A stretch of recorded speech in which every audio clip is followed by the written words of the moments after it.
ఆహనా పెళ్ళంట లాంటి పాట మీపై చిత్రీకరించినప్పుడు మీరు చాలా బాగా నటించారు, అంత బాగా నటించారు, అంతకంటే బాగా కూడా కొన్ని ఎక్స్ప్రెషన్స్ పలికించారని. ఉషాపరిణయంలో సుశీల నిజంగా చాలా ఆహనా పెళ్ళంట కూడా చాలా బాగా పాడింది ఆ పాట. అది నిన్నే వల్ల చిత్తి నోయ్ ఓ బాబా నిన్నే పిలిచి తిన్నోయ్. అసలు ఆనాటి చిత్రాలు ఈనాటికి ఎందుకు సజీవంగా ఉన్నాయి అన్నప్పుడు వాళ్ళు కథే కాదు, మ్యూజిక్, కథ, పాత్రలు ముఖ్యంగా ఒక పాత్రకి ఈ ఆర్టిస్ట్ కావాలి అంటే ఆ ఆర్టిస్ట్ కోసం నెలల తరబడి వెయిట్ చేసేవారు. అదే గుండమ్మ కథ. గుండమ్మ కథలో చక్రపాణి గారు మాకు రాజీ చేసేటప్పుడు నా గుండమ్మ ఏడుస్తూ ఉంది 2 ఏళ్ళ నుంచి, ఏంటిది మంచి పద్ధతి కాదు, ఈ పోట్లాట్లేమిటి, ఈ బాయ్కాట్లేమిటి అన్నారు. ఆ పాత్రలు నాగేశ్వరరావు గారు జమున, ఎన్టీఆర్ గారు సావిత్రి, ఆ కాంబినేషన్ గుండమ్మ. టైటిల్ రోలు సూర్యకాంతమని పెట్టి తీశారు. ట్రెమెండస్ సక్సెస్ అయింది అంటే ఆనాటి నిర్మాతల క్యారెక్టర్లు సూటబుల్ క్యారెక్టర్స్ పెట్టేవారు. And so happy and luckiest lady. మంచి పాత్రలు, ఒక్కొక్క పాత్ర తలుచుకుంటుంటే ఒళ్ళు జంతరిస్తుంది. మోగ మనసుల్లో ముక్కు మీద కోపం. అసలు ఆ తరాన్ని ఈ తరం తలుచుకుంటుందంటారా? ఏం తలుచుకోరమ్మ. అప్పటి పునాదులే కదా ఇప్పుడు ఇప్పుడు సినిమా పరిశ్రమని ముందుకు కొద్ది మంది పాత తరం అందరూ పెద్దలంతా వెళ్ళిపోయారు. అందాన్ని మీరు ఆ రోజుల్లో కాపాడుకోవడానికి ఏం చేసేవారు? నాకు ఏ విధమైన హ్యాబిట్స్ లేవు. ఫస్ట్ పాయింట్, 40 ఏళ్ళ సినిమా కెరియర్లో లిక్కర్ కానీ నాన్ వెజ్ కానీ ఎప్పుడూ ముట్టుకోలేదు.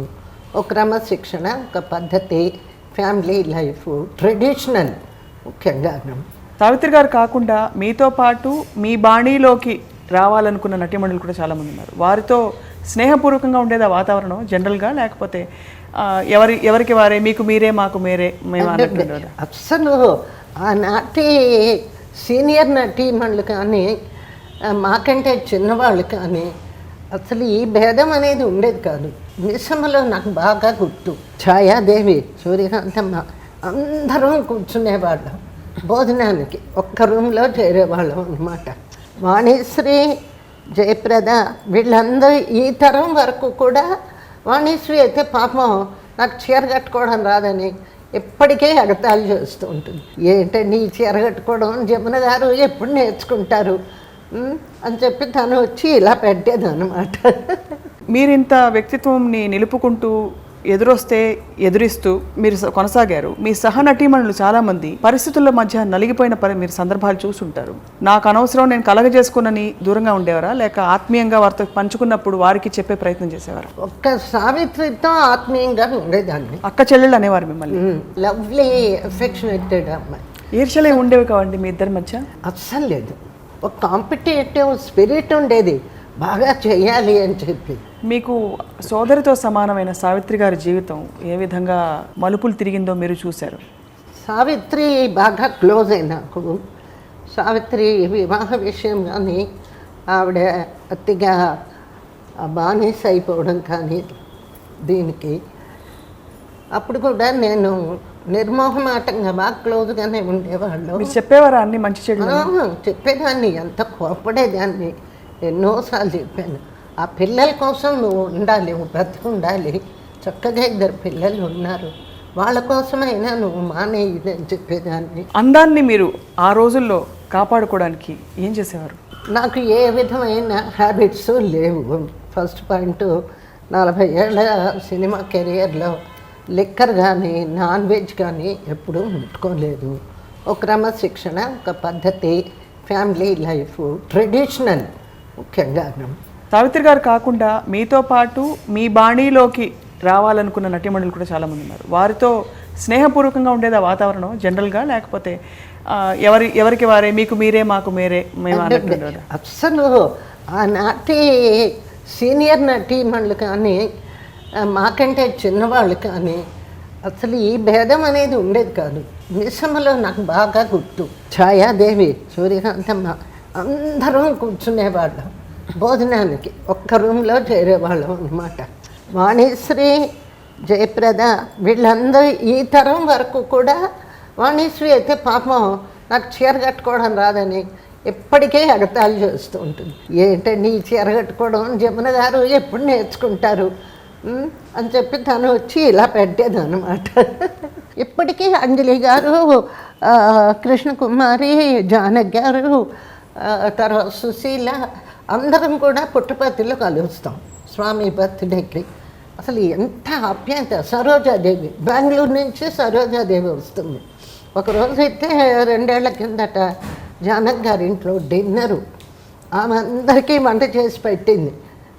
ఆమె చేతి వంట తిని రాత్రి 12 గంటల దగ్గర 12 గంటల దాకా సరోజాదేవి, అంజలి గారు, నేను, అంజలి గారు కోడలు సుశీల, దాదాపు 6 మంది సరోజాదేవి కూర్చొని ఆ కబుర్లు, ఆప్యాయత, ప్రేమ, ఏవి కబుర్లు, ఎంత నవ్వులు, ఆ గతమంతా, ఆనాటి షూటింగ్లు, ఆనాటి పద్ధతులు, ఒక నిజంగా అన్ఫర్గెటబుల్ ఇదన్నమాట. ఆ రోజున కథ తీసుకున్నప్పుడు హీరో, హీరోయిన్, విలను, వ్యాంపు, ప్రత్యేకంగా ఒక పాత్ర, ఆ జయమాలిని, ఆ జ్యోతిలక్ష్మి, అట్లాంటి వాళ్ళని ప్రత్యేకంగా ఒక పాట పెట్టేవారు. ఇవాళ దురదృష్టం ఏమిటంటే హీరోయిన్లే వ్యాంప క్యారెక్టర్లు వేసేస్తారు. అందుకే వాళ్ళందరూ రిటైర్ అయిపోయారు. మీ వారు ఎంతవరకు ప్రోత్సహించారు? సినిమా తారల్లో ఈ తరం పెళ్ళి అవ్వడం, పాప పుట్టడం అన్నది డిస్క్వాలిఫికేషన్. పెళ్ళయిందంటే కెరీర్ అయిపోయినట్టు. మీకు సాధ్యమైందని చెప్పారు. మీ అభ్యుదయ భావజాలాన్ని, మీ వ్యక్తిత్వాన్ని ఎంతవరకు మీ వారికి చాలా గౌరవించారండి. ఫస్ట్ ఏంటంటే సినిమా తారలు జనరల్గా సినిమా రంగంలో ఉండే వ్యక్తుల్ని పెళ్లి చేసుకోవడం అనేది అవును ఆ రోజుల్లో ఒక నమ్మకం. కానీ నాకు మొదటి నుంచి కూడా బయట వాళ్ళనే చేసుకోవాలి, సినిమా వాళ్ళని చేసుకోకూడదు అనేటువంటి అభిప్రాయం. అది కాకుండా మా అమ్మగారు ఎలా చెప్తే అలా వినేదాన్ని. మా అమ్మగారు చెప్పారమ్మా మంచివాళ్ళు, ఫ్యామిలీ వాళ్ళని చేసుకో బయట వాళ్ళని. అప్పుడు అడిగాను మా వారిని, ఏమంటే సినిమాల్లో యాక్ట్ చేయమంటారా వద్దంటారా? ఎందుకంటే పెళ్ళయ్యాక మన ఇద్దరి మధ్య మిస్అండర్స్టాండింగ్ రాకూడదు. మీరు చేయమంటే సినిమాలు కంటిన్యూ చేస్తా, లేకపోతే మానేస్తా అని చెప్పారు. అడిగితే ఆయన ఒకటే అన్నారు, అది గొప్ప సంస్కారం, ఇది it is a god's gift. Acting అనేది నీకు భగవంతుడు ఇచ్చినటువంటి ఒక వరం. నీకు ఎన్నాళ్ళు, నాకేం అభ్యంతరం లేదు, నీకు ఎన్నాళ్ళు చేయాలని ఉంటే సినిమాల్లో చెయ్యి, విసుకొచ్చినప్పుడు మానేయాలి. అది మా ఇద్దరు అండర్స్టాండింగ్. అప్పటి నుంచి సినిమాల్లో యాక్ట్ చేశాను. బాబు పుట్టాక యాక్ట్ చేశా, స్రవంతి పుట్టాక కూడా 1-2 సినిమాలు చేశా. సో ఆఖరి సినిమా ఏంటంటే రాజతిలక్ అని హిందీ పిక్చర్ బాంబేలో. అప్పుడు 83, అప్పటికి రాజకీయాల్లోకి వచ్చేసాను. తర్వాత మానేశారు. అదృష్టం ఏంటంటే సినిమా రంగంలో ప్రతి వ్యక్తి చేత ఎలా గౌరవించబడ్డానో అదేవిధంగా రాజకీయాల్లో 14-15 ఏళ్ళు ఉన్న ఆ లెవెల్ గౌరవాన్ని ఇక్కడ పొందాను. అట్లాగే రాజీవ్ గాంధీ గారు పిలిచి నాకు రాజమండ్రిని ఇచ్చి సీట్ ఇచ్చి ఎంపీగా కంటెస్ట్ చేయమన్నారు. సో అక్కడ కంటెస్ట్ చేశా, గెలిచా. తర్వాత మామూలుగా రాజకీయాల్లో వెన్నుపోటు వ్యవహారాలు ఉంటాయి కాబట్టి ఓడిపోయా. శుభ్రంగా వచ్చి ఇప్పుడు రాజకీయాలు గుడ్ బై కొట్టేసి హాయిగా మనవాళ్ళని చూసుకుంటూ పాత సినిమాలని గుర్తు చేసి ఇది జీవితం. సాక్షి టీవీ ప్రసారాలను నిలిపివేయడం చట్టరీత్యా నేరం. సాక్షి టీవీ ప్రసారాల కోసం మీ స్థానిక కేబుల్ ఆపరేటర్ని వెంటనే సంప్రదించండి. డిటిహెచ్లో, ఇంటర్నెట్లో కూడా సాక్షి టీవీ ప్రసారాలను వీక్షించవచ్చు. జమున గారు, మీరు పాడిన పాట సాక్షి ప్రేక్షకుల కోసం ఒకసారి పాడి వినిపిస్తారా? పెళ్ళివారమండి మేము, పెళ్ళివారమండి, మా పాటలు వినేదెవరండి, పెళ్ళివారమండి. ఆ రోజుల్లో హీరోయిన్ని పియానో వాయిస్తూ అంత అందంగా చిత్రీకరించిన పాట పగలే వెన్నెల. అప్పటి వరకు సుశీల గారు జమున గారికి పాడితే బాగా సూట్ అవుతుంది అనేవారు, కానీ జానకి గారు ఈ పాట అద్భుతంగా సూట్ అయింది మీకు. అక్కడ ఒక సంఘటన చెప్పాలి. బీరెడ్డి గారు అడిగారు, అంతకుముందు భాగ్యరేఖ చేసేయండి సార్, మరి చిన్న క్యారెక్టరు, అది అవతలేమా అక్కయ్య హీరోయిన్ ఫుల్ ఫ్లెడ్జ్డ్, అది ఇది చాలా చిన్న వేషం కదా, ఎలా చేయమంటారు అంటే ఆయన ఒక మాట అన్నారు, చిన్న వేషం అని బాధపడొద్దు. ఈ వేషం ప్రేక్షకుల హృదయాల్లో హీరోయిన్ని మర్చిపోయే లెవెల్లో ఉంటుంది, అట్లా క్రియేట్ చేసాం, మీరు వెయ్యండి అన్నారు. నిజంగానే మరి అంత చిన్న వేషం, ఎంత చిలిపితనం, ఆ అందము, ఆ 2 జళ్ళు వేసుకోవడం, ఆ కుక్కను పట్టుకురావడం, ఆ చందమామ కథ చెప్పడం, ఇవన్నీ ఆ క్యారెక్టర్ని వాళ్ళు ఎంత గొప్పగా క్రియేట్ చేయడం, తీర్చిదిద్దడం. జమనికి ఇట్లా చేస్తే ఈవిడ ఇట్లా అద్భుతంగా యాక్ట్ చేస్తుంది, ఈ వేషం ప్రేక్షక హృదయాల్లో నిలబడిపోతుంది.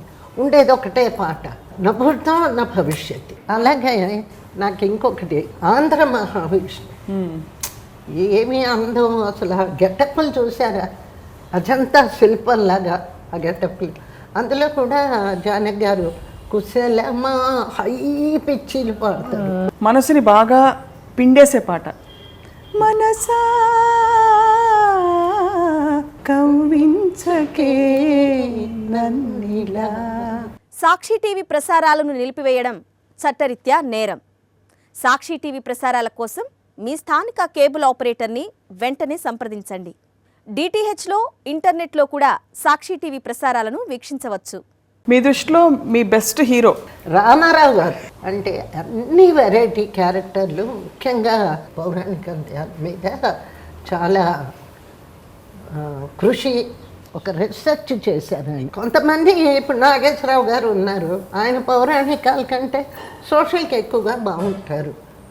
Is also great artist. ఆ రోజుల్లో నిర్మాతలకి మొదటి చిత్రం జమున గారితో తీస్తే అది సక్సెస్ అవుతుంది, మన కన్సర్న్ అలా నిలబడుతుంది అని ఒక నమ్మకం.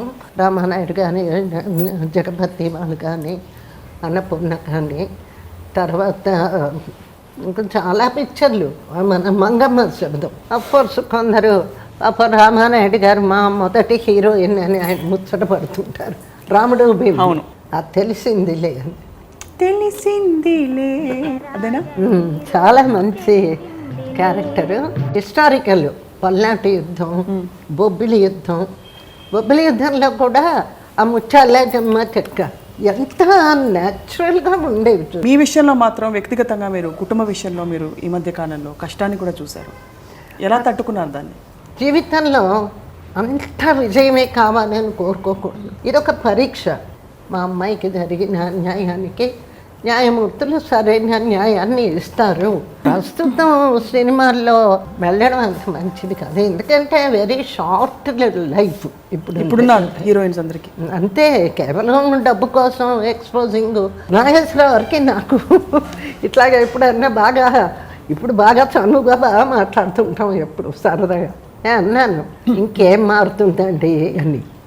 ఇంకా డిటీరియేట్ అయిపోతూ ఉంది, ఇంకా బ్లూ ఫిల్మ్స్ కూడా రావచ్చు మన ఇండస్ట్రీ. చచ్చా అలాంటిది ఏముండదులే అమ్మాయి, అంతా భూమి గుండ్రంగా ఉంటుందని మళ్ళీ పాత పద్ధతులు వస్తాయి చూడు అన్నారు. ఇంకేమో వస్తాయి, నాకైతే రావని అనిపిస్తుంది. అసలు సినిమా పరిశ్రమ ఉండదేమో అని పెట్టుకోవడం.